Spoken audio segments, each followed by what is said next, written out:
तो तुलसी बाबा आगे लिख दिए कि धूसर धूरी भरे तनु आए, अब भूपति बिहसी गोद बैठा। अब ज्यादा अनुसंधान करेंगे तो समय बहुत हो जाएगा, लेकिन इस चौपाई का भी एक बड़ा सुंदर अनुसंधान संतों ने किया है। इसमें तुलसी बाबा लिख रहे हैं कि धूसर धूरी भरे तनु आए।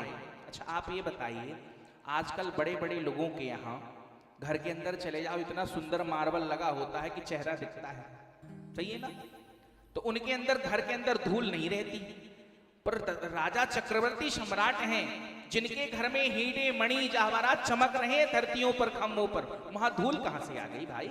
राम जी वहां धूल में कहां से दूसरित हो रहे हैं?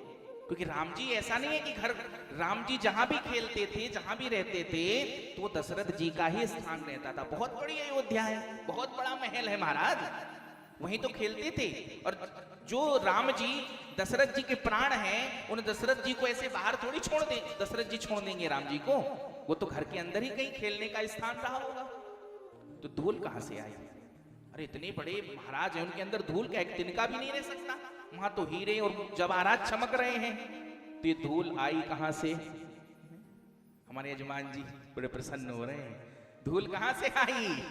बोले भक्त वत्सल भगवान की जय। आनंद आ रहा है, आप लोग सब रामायण के रसिक हैं, इसलिए सब अनुसंधान करने में बड़ा आनंद आ रहा है। तो एक संत कहते हैं, बोलिए धूल कहां से आई? बोलिए भगवान के भक्त की धूल है। बोले जब भगवान का प्रागट्य हुआ तो आप लोग सुने होंगे, प्रसंग पढ़े भी होंगे रामचरितमानस में। भगवान शंकर एक चोरी बताते हैं, किससे? माता पार्वती से, कि हम लोगों ने एक चोरी की है। तो माता पार्वती कहती हैं प्रभु आप चोर थोड़ी हो, अरे आप तो दानी हो, देने वाले हो, आप तो अवगढ़ दानी हो, आपको चोरी की क्यों आवश्यकता रही? बोले चोरी वाली चोरी नहीं, एक बात छुपा के रखी है।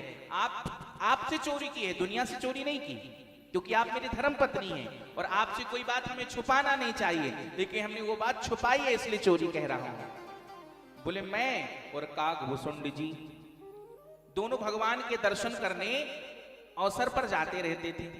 जब अवसर लगता था तो एक बार देखा कि राम जी माता कौशल्या और दशरथ जी से थोड़ा सा दूर अपने मित्रों के साथ खेल रहे हैं। और कौन सा खेल खेल रहे हैं? बोले लुका छिपी का खेल खेल रहे हैं। राम जी छुपे हुए हैं और उनके मित्र जो है, एक मित्र ढूंढ रहा है और अन्य मित्र भी छुपे हुए हैं।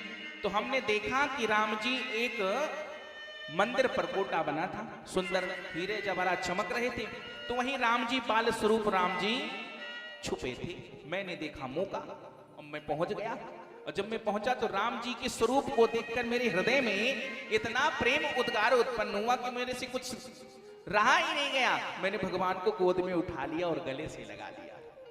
जब गले से लगाया तो जितनी भी भस्मी लगी हुई थी भोलेनाथ के शरीर में, वो सब भस्मी राम जी के शरीर में लग गई।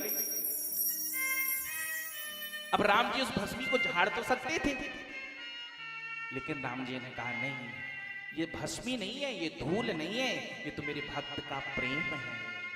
और भक्त के प्रेम को मैं कभी झाड़ता नहीं हूं, उसको मस्तक पे लगाता हूं, उसे मैं मस्तक में धारण कर लेता हूं। तो वही भस्म जो शंकर जी की भस्म थी, वही भस्म लगी हुई थी। पर हमारे तुलसी बाबा ने अपनी अवधी भाषा में, सरल भाषा में, कि लोग समझ जाएं, नहीं तो लोग यहाँ पर सोचते ये भस्मी कहाँ से आई, भस्मी क्यों लिख दिया, ऐसा क्यों कर दिया। तो इसे सरलता से लिख दिया कि धूसर धूरी भरे तनु आए, धूसर धूरी भरे तनु आए, भूपति बिहसी गोद बैठाए। हाँ